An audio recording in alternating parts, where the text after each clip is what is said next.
Merci d'être avec nous sur Al24 News au sommaire de l'actualité de ce lundi 25 mai.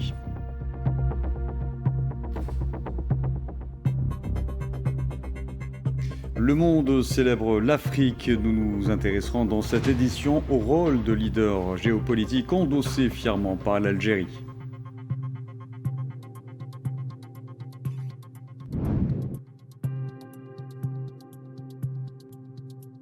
L'Iran et les États-Unis continuent de souffler le chaud et le froid sur les négociations visant à mettre fin durablement à la guerre, écartant la perspective d'un accord imminent.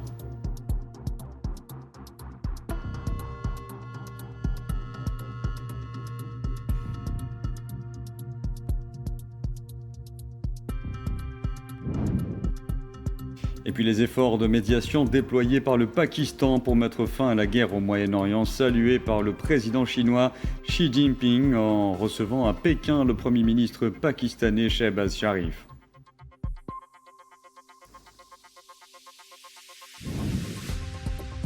Et quelques 1,6 million de pèlerins musulmans entament les rites du Hajj en convergeant vers la vallée de Mina à la veille du stationnement sur le mont Arafat.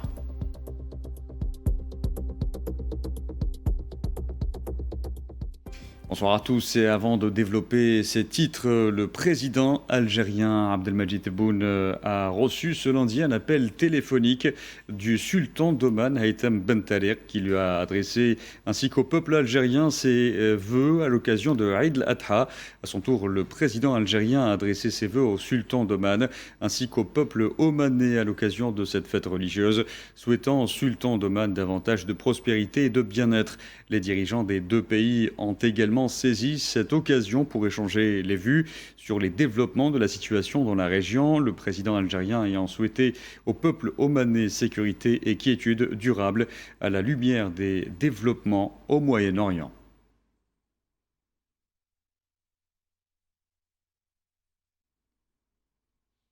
Et je vous le disais en titre, nous célébrons ce lundi la journée mondiale de l'Afrique, un événement particulier en Algérie. L'Algérie qui endosse aujourd'hui un rôle de leader géopolitique et en incarnant un véritable locomotive économique incontournable sur le continent en misant sur l'intégration africaine. Le point avec Maria Chouillard. Placé sous le thème « Assurer la disponibilité durable de l'eau et des systèmes d'assainissement sûrs pour atteindre les objectifs de l'agenda 2063 », la Journée mondiale de l'Afrique est célébrée aujourd'hui à travers tout le continent. Elle marque l'anniversaire de la création de l'Organisation de l'Unité africaine en 1963, devenue aujourd'hui l'Union africaine, une date symbolique qui rappelle le long chemin parcouru par le continent vers l'unité, la coopération et l'émancipation. Le ministre d'État Ahmed Attaf a souligné dans une allocution prononcée dimanche à l'occasion de la célébration de la Journée mondiale de l'Afrique l'engagement de l'Algérie en faveur du renforcement de l'action africaine commune. L'Algérie est convaincue en parole comme en acte que l'Afrique est le continent de l'avenir prometteur, un avenir porté par sa jeunesse qui représente plus de la moitié de sa population et fait de l'Afrique un continent résolument jeune. Un avenir fondé sur ses immenses ressources naturelles, le continent détient en effet les plus importantes réserves mondiales de ressources indispensables aux révolutions économiques, scientifiques et technologiques, auxquelles notamment les ressources rares et stratégiques. Au-delà de ce potentiel, le chef de la diplomatie algérienne appelle surtout à une prise de conscience. Pour lui, l'avenir du continent ne peut reposer que sur ses propres capacités, loin de toute dépendance extérieure. Une construction qui passe par l'unité des peuples africains, la mobilisation des ressources internes et le renforcement de l'intégration économique, notamment à travers la zone de libre-échange continentale africaine. Le temps est venu pour l'Afrique de prendre pleinement conscience et que son destin est entre ses mains, et non entre celles de ceux qui lui tendent la main par compassion, charité ou condescendance. Le temps est venu pour l'Afrique de comprendre que les fondements de son essor économique résident avant tout dans ses capacités propres et non dans une dépendance excessive à l'égard de l'extérieur. Le temps est venu, enfin, de reconnaître que la construction de l'avenir auquel aspire le continent ne pourra se concrétiser qu'à travers les efforts conjugués de ses peuples, la mobilisation de ses ressources internes et la valorisation de son immense potentiel. Aujourd'hui, plus que jamais, le continent a besoin de s'inspirer de ses principes et de ses valeurs, le droit des peuples à disposer d'eux-mêmes, le respect des frontières héritées de l'indépendance, l'inviolabilité de l'unité nationale et de l'intégrité territoriale des États, l'égalité ainsi que la primauté des solutions politiques et diplomatiques dans le règlement des différends et des conflits. Au-delà des discours et des célébrations, cette journée mondiale de l'Afrique rappelle une ambition commune, celle d'un continent qui cherche à consolider son unité, à renforcer sa coopération et à valoriser ses propres atouts. Dans un monde en mutation, l'Afrique affirme sa place et son rôle, porté par une jeunesse dynamique et des potentialités considérables. Une trajectoire qui traduit une volonté claire, construire un avenir où le continent devient pleinement acteur de son destin et maître de ses choix.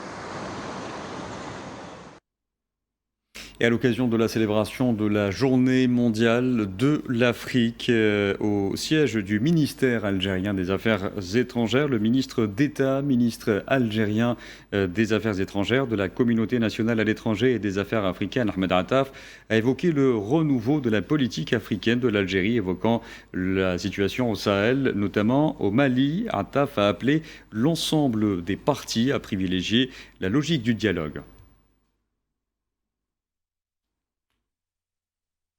وأما فيما يتعلق بالأوضاع في منطقة الساحل الصحراوي.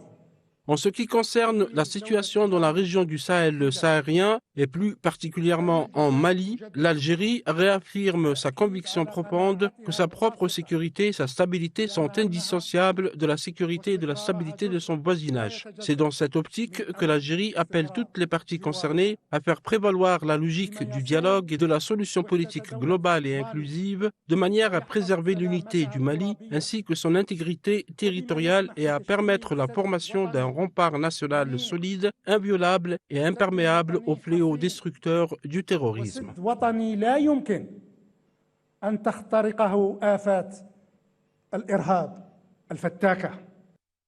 S'agissant de la Libye, le ministre algérien des Affaires étrangères a réaffirmé le soutien de l'Algérie aux efforts déployés par les Nations Unies en vue de faire avancer le processus de règlement politique. فيما يخص الأزمة الليبية وعلى ضوء مخرجات اجتماع الآلية الثلاثية. En ce qui concerne la crise libyenne et à la lumière des conclusions de la réunion du mécanisme tripartite des pays voisins tenue il y a 3 jours au Caire, l'Algérie réaffirme son soutien aux efforts déployés par l'Organisation des Nations Unies pour faire avancer le processus de règlement politique requis et souhaité. L'Algérie souligne par la même occasion la nécessité que les différentes initiatives internationales à l'étape actuelle contribuent à soutenir les efforts de l'ONU et qu'elles s'articulent, se complètent et s'harmonisent avec ces derniers afin de permettre à l'État frère de Libye de se doter d'institutions élues garantissant la réconciliation nationale ainsi que la préservation de son unité tant territoriale que populaire. Concernant la question du Sahara occidental, Ahmed Attaf a indiqué que les derniers développements enregistrés dans ce dossier confirmaient la pertinence de ce à quoi l'Algérie n'a cessé d'appeler durant les 5 dernières décennies, à savoir l'organisation de négociations directes entre le Maroc et le Front Polisario. ففيما يتعلق بقضية الصحراء الغربية.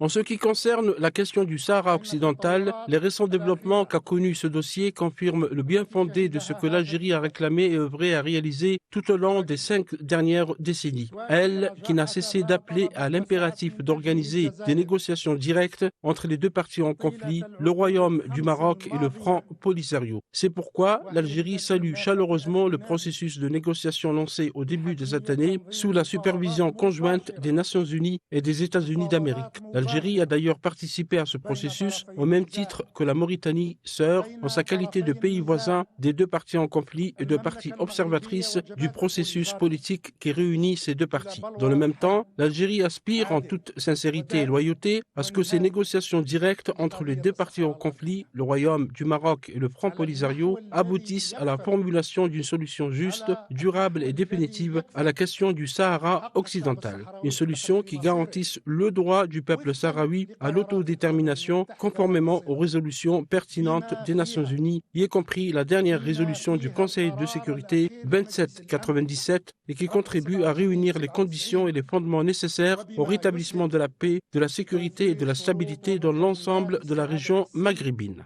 والأمن والاستقرار في المنطقة المغاربية برمتها. Abordant la question palestinienne, Ahmed Attaf a dénoncé les crimes commis par l'entité sioniste à Gaza et en Cisjordanie, se félicitant par ailleurs des démarches visant à consolider le cessez-le-feu dans le Golfe. تركيزنا على هموم قارتنا لا يحفينا البتة. Notre focalisation sur les préoccupations de notre continent ne nous dispense nullement de nous intéresser aux défis des autres espaces auxquels nous appartenons ou envers lesquels nous manifestons notre solidarité. C'est précisément le cas pour la Palestine et le Golfe. La question palestinienne exige de nous aujourd'hui plus que jamais de condamner les crimes perpétrés par la puissance occupante israélienne à Gaza et en Cisjordanie qui s'inscrivent dans la continuité de la mise en œuvre de son projet permanent visant à anéantir toute perspective d'établissement d'un État palestinien, condition pourtant sine qua non à l'instauration de la paix et de la sécurité dans la région du Moyen-Orient. Quant à la région du Golfe, l'impératif aujourd'hui est de consolider le cessez-le-feu et de dégager de larges horizons pour la poursuite des processus diplomatiques véritablement cruciaux afin d'épargner à la région et au monde entier des répercussions encore plus graves et plus lourdes de conséquences. Dans ce cadre, l'Algérie exprime sa satisfaction quant aux avancées encourageantes enregistrées en ces heures décisives grâce à la médiation pakistanaise. Elle réaffirme également sa solidarité avec les pays arabes qui ont été profondément affectés tant sur le plan matériel qu'humain par les contre-coups et les retombées de cette crise tragique. وبشريا من توابع وتداعيات هذه الأزمة المأساوية.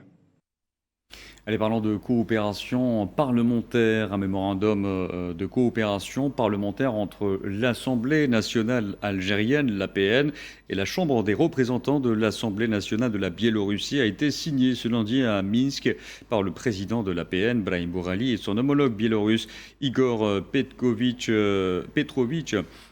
Sergeyenko. Cet accord prévoit la mise en place de mécanismes de coopération, l'activation de groupes d'amitié parlementaire ainsi que l'organisation de sessions de formation et de séminaires conjoints.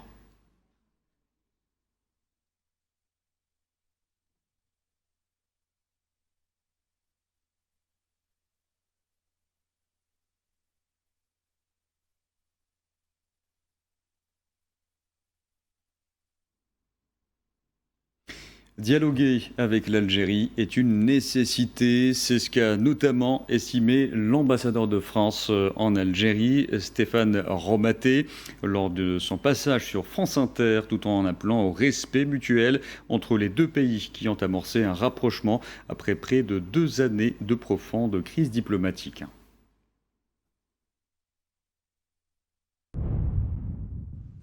C'est un retour pour rétablir une relation, pour tenter de la redémarrer, pour essayer de la reconstruire, après des mois et des mois, presque 2 ans où cette relation a été abîmée, où tous les contacts pratiquement ont été interrompus entre Paris et Alger. Et il nous faut reprendre cette relation. Je rebondis, peut-être détaillée. Je rebondis, Stéphane Romaté, sur ce mot que vous utilisez, une relation abîmée. Elle a été abîmée à cause de qui et à cause de quoi ? Alors, au point de départ, ça a été l'évolution de la position française sur le Sahara occidental, et puis il y a eu une série d'incidents, d'événements qui ont conduit à dégrader de façon très sérieuse cette relation, au point que progressivement tous les contacts que nous avions, y compris d'ailleurs les contacts sécuritaires, ont été interrompus entre la France et l'Algérie. Il ne s'agit pas de savoir qui a commencé et qui a continué. Je crois qu'on a une exigence qui est tout simplement de reprendre. Parce que c'est notre intérêt, c'est l'intérêt de la France, parce que l'Algérie c'est le plus grand pays d'Afrique, parce que nous avons des enjeux en particulier de sécurité avec ce pays qui commande tout simplement de retrouver un chemin entre Paris et Alger, et c'est la raison pour laquelle le président de la République m'a demandé de revenir à Alger. Je vous le disais en titre, l'Iran et les États-Unis continuent de souffler le chaud et le froid sur les négociations visant à mettre fin durablement à la guerre, écartant la perspective d'un accord imminent. Téhéran a dans ce sens confirmé que l'Iran était parvenu à des conclusions sur la plupart des sujets abordés lors des négociations avec les États-Unis, tout en rejetant l'idée d'un accord imminent. Il est vrai que nous sommes parvenus à une conclusion sur une grande partie des sujets abordés, mais affirmer que cela signifie qu'un accord est imminent est infondé. Pour les raisons que vous avez vous-même évoquées, en effet, aux États-Unis, l'élaboration des politiques et la prise de décision sont engluées dans une forme d'instabilité institutionnalisée. Les négociations portent essentiellement sur la fin de la guerre. Et à ce stade, nous n'abordons pas les détails de la question nucléaire. Dans cet accord, nous n'abordons pas les détails. La gestion du détroit d'Ormuz est un sujet de discussion entre les États côtiers du détroit. Quant aux délégations qui pourraient se rendre à nouveau à Téhéran ou inversement, oui, c'est possible. Si nécessaire, cela peut se faire. Mais dans les circonstances actuelles, nous n'avons pas prévu de voyage au Pakistan et aucun voyage d'une délégation pakistanaise en Iran n'est prévu pour le moment. Nous ne percevons pas de péage. Il n'y a pas de péage. À mon avis, il faut être prudent dans le choix des mots. Nous ne cherchons pas à percevoir de péage. Naturellement, ce processus implique la fourniture de certains services, tels que les services de navigation et les mesures nécessaires à la protection de l'environnement du détroit d'Ormuz, du golfe Persique et de la mer d'Oman. Ces services engendrent des coûts qui doivent être perçus. Il ne s'agit pas de péage ou de droits de douane, comme je l'ai dit, au sujet du Liban. L'arrêt de la guerre sur tous les fronts, y compris au Liban, sera l'un des éléments du mémorandum d'entente.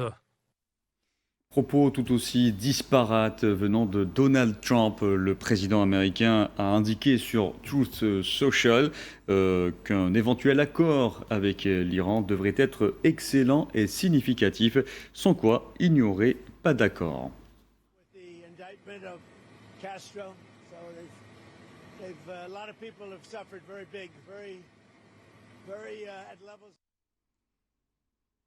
Et je vous en parlais en titre, les efforts de médiation déployés par le Pakistan en vue de mettre fin à la guerre au Moyen-Orient ont été salués par le président chinois Xi Jinping alors qu'il recevait à Pékin le Premier ministre pakistanais Shehbaz Sharif.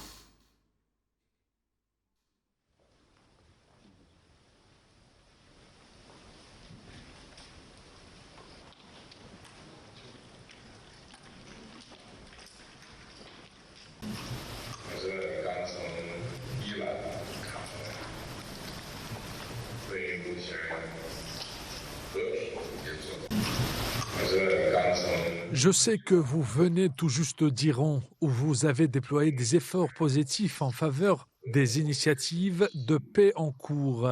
Nous félicitons le Pakistan pour son rôle constructif et je tiens à transmettre mes chaleureuses salutations au peuple pakistanais par l'intermédiaire du Premier ministre Shahbaz.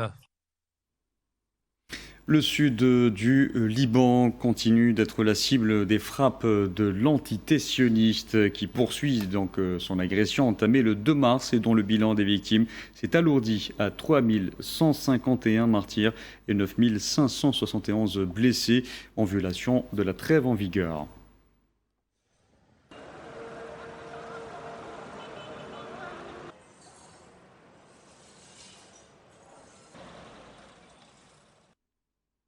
Et l'agression génocidaire de l'entité sioniste contre la bande de Gaza se poursuit. Un jeune Palestinien est tombé en martyr et un autre a été blessé ce lundi lors de frappes aériennes de l'entité sioniste sur la région de Khan Younes et le camp de réfugiés de Marazi dans le sud et le centre de l'enclave palestinienne.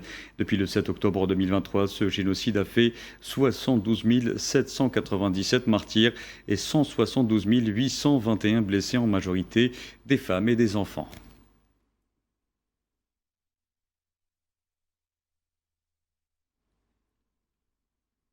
Les Gazaouis qui célébreront Eid al-Adha cette semaine sans animaux sacrificiels pour la 3e année consécutive. Les familles accueillent cette fête religieuse dans un contexte toujours de pénurie grave, de flambée des prix et de destruction généralisée. Amal Amezian Zitouni.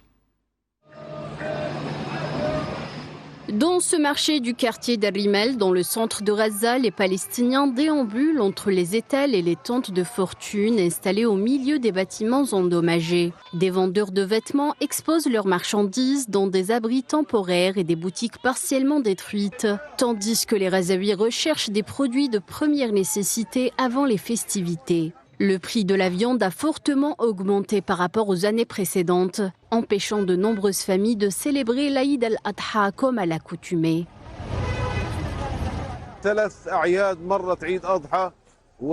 Eid al-Adha est arrivé et nous n'avons pratiquement rien. Le prix du kilo de viande lors du dernier Eid était d'environ 350 shekels, soit environ $100, alors qu'auparavant la viande fraîche coûtait 30 shekels. Malheureusement, cette année encore, il n'y a pas de viande. L'Aïd al-Adha, l'une des 2 principales fêtes de l'islam, est marquée par le sacrifice de moutons ou de bovins, dont la viande est partagée entre les familles et les pauvres. Mais à Gaza, l'Aïd est bien différent des fêtes habituelles depuis près de 3 ans. À Khan Younes, la déplacée palestinienne Sonia Aboutaïma est assise sous sa tente. Elle ne ressent aucun goût de cette joyeuse fête. Pendant 30 ans, nous avions l'habitude d'offrir des sacrifices pour l'Aïd, soit collectivement, soit individuellement. Certains apportaient des veaux, d'autres des moutons. Les enfants étaient heureux dans cette ambiance et s'en réjouissaient. Mais aujourd'hui, nous traversons des moments difficiles. De toute façon, il n'y a pas d'Aïd à Gaza. Gaza est privé de tout. Même si l'Aïd approche, ce n'est pas une fête. Il approche alors que chaque jour nous avons des martyrs. Chaque jour il y a des bombardements. Chaque jour il y a des destructions. De quel Aïd parle-t-on à Gaza? Gaza ne célèbre pas l'Aïd. Yed al-Arja marche près des tentes. Ce lieu qui était autrefois un abattoir est reconverti en zone de campement de fortune, soulignant la tragédie humaine et la perte de repères quotidiens dans l'enclave.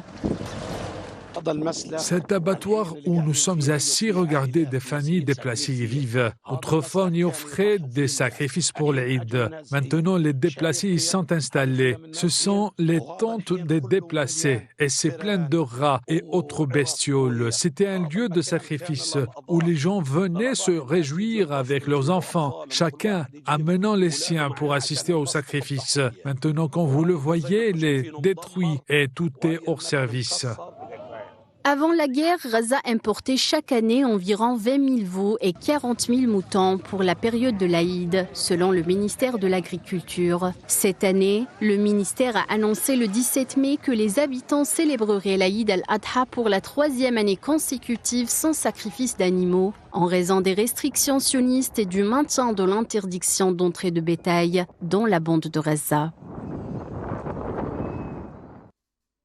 Et je vous disais en titre, quelques 1,6 million de pèlerins musulmans ont entamé les rites du Hajj. Ils ont rejoint Mina, marquant le début des principales étapes situées à une dizaine de kilomètres de la Mecque. Cette vallée accueille des centaines de milliers de fidèles venus du monde entier à la veille du point culminant du Hajj, à savoir le stationnement sur le mont Arafat. Les détails avec Souhila Kilal. Dès l'aube ce lundi 25 mai, correspondant au 8 Dhul-Hijjah 1447, des vagues de pèlerins ont commencé à affluer vers la cité sacrée de Mina, marquant ainsi le début du Hajj, un des 5 piliers de l'islam et plus grand voyage spirituel musulman. Dans cette vallée montagneuse située à une dizaine de kilomètres de la Mecque, uniquement habitée durant la saison du grand pèlerinage, les pèlerins passent la journée de Tarwiyah, première étape du Hajj, suivant la sunna prophétique, dans une atmosphère spirituelle emplie de talbiya, de tasbih et de takbir.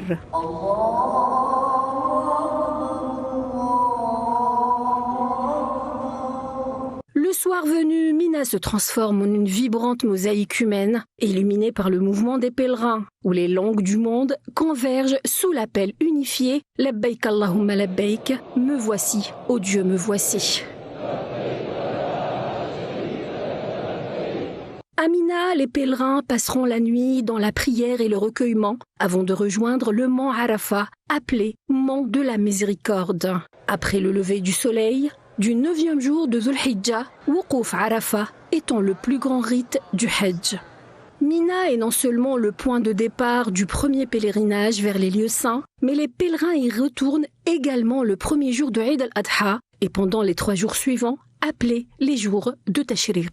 Les rituels du Hajj se poursuivent pendant 6 jours, incluant le pèlerinage à Arafat, la nuit de Muzdalifa, le jet de cailloux, Rami el-Jamarat en arabe, Tawaf al-Ifada, Sa'i entre Safa et le Marwa, et pour finir, Tawaf al-Wada' avant de quitter la maison sacrée de Dieu.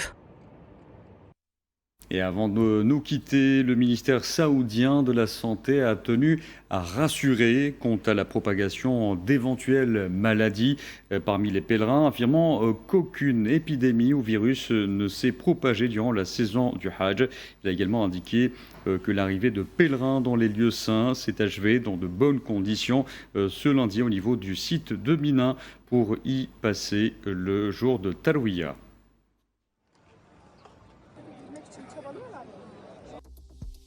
Voilà, et c'est la fin de ce journal. Merci à vous de l'avoir suivi. Excellente soirée à tous.